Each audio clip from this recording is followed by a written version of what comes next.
લગભગ 15 થી 20 વાર માફી માંગી. કેટલી વાર? 15 થી 20 વાર. જે પતી ગયું પાછા આવ્યા. મૂળ એને કરવી હતી મેટર. અમે હતા જ નહીં. ઓલા બીજા મોટા ભાઈ હું ઉતરો તો મારો વિડીયો ઉતારો. મેં એનો ફોન હેઠે નાખ્યો. પાછો મારો વિડીયો હજી અહીંયા આવી. અહીંયા પાછું હું એક્શન કરે. રૂમાલ કાઢે, હાથ રૂમાલ ને આપણે ખીચા.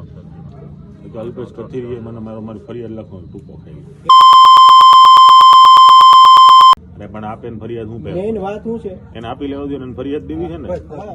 વાંધો નહીં આપી ફરિયાદ.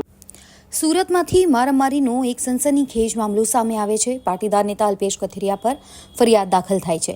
કથિરિયા અને તેના ભાઈએ મારામારી કરી હોવાનો વિડીયો સામે આવ્યા બાદ અલ્પેશ કથિરિયા અને તેમના ભાઈ સહિત 3 સામે ગુનો નોંધી કાર્યવાહી કરવામાં આવે છે. સુરતના સરથાણામાં પાટીદાર પાઘડીવાળા પતંગ સ્ટોરમાં પતંગ ખરીદવા આવેલા ગ્રાહક સાથે ભાવને લઈને માથાકૂટ થાય છે. જે બાદ અલ્પેશ કથિરિયા અને તેમના ભાઈ સહિત 3 જણા વિરુદ્ધ ફરિયાદ છે એ દાખલ કરવામાં આવે છે. વરાછા વિસ્તારમાં ભાજપના નેતાઓ જ સામે આવ્યા હોય તેવું લાગે છે, કારણ કે ભારતીય જનતા પાર્ટીના પૂર્વ કોર્પોરેટર કૈલાશબેન ભાલિયાના પુત્રએ કથિરિયા વિરુદ્ધ ફરિયાદ નોંધાવી છે. કથિરિયા પર કૈલાશબેન ભાલિયાના પુત્ર ચંદ્રેશ ભાલિયા પર હુમલો કરવાનો આરોપ છે. આ સાથે જ સરથાણા કિરણ ચોક પતંગના ભાવ બાબતે ત્યારે ફરિયાદીએ શું આક્ષેપ કર્યા છે સાંભળીએ.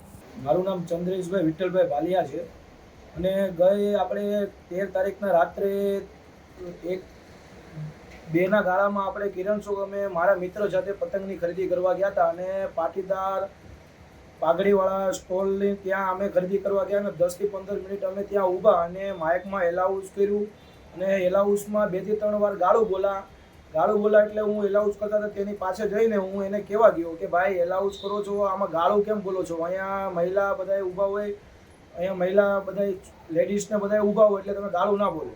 ગાળું બોલે એટલે મેં કહીને નીકળી ગયું કે અમે સવારના ધંધો કરીએ છીએ, ધંધો કરતાં અમારથી ગાળ નીકળી ગઈ છે ભાઈ, અમારી ભૂલ અને માફી માંગી. પછી ત્યાંથી હું પરત નીકળી ગયો એટલે પછી ત્યાં કોઈક અંદર બધા બબાલ કરવો એટલે મેં પીસીઆરમાં કંટ્રોલમાં કોલ કરી દીધો. પીસીઆર આવી ગઈ અને પીસીઆર વાળા આવતા પછી અલ્પેશ કથિરિયા ત્યાં પહોંચી ગયો અને એનો ભાઈ પણ પહોંચી ગયો અને પહોંચીને ડાયરેક્ટ પીસીઆર આવી ગઈ એટલે ડાયરેક્ટ મને ગાળો ગલોચ કરવા માંડ્યો અને પીસીઆર વાળા જોતા રહ્યા એટલે મેં ડાયરેક્ટ મારો મોબાઈલ કાઢીને વિડીયો ઉતારવાનું ચાલુ કર્યું. તો મારો મોબાઈલ જોટીને મને 2 લાફા મારી દીધા. 2 લાફા મારી એનો ભાઈ પાછળથી આવી મારા વાળ પકડીને મને જમીન પર સુવડાવી દીધો ને ઢીકા પાટુનો માર માર્યો અને પછી એના ભાઈએ પાછો મને પકડીને લાફો મારી દીધો. મારો મોબાઈલ જોટવાનો પ્રયત્ન કર્યો, મેં મારો મોબાઈલ આપવો નહીં એને. પછી પીસીઆર પછી 6 થી 5 પીસીઆર જેવું આવી ગયું. પછી પીસીઆર વાળા બધા જોતા રહ્યા. અલ્પેશ કથિરિયા મને મારે છે.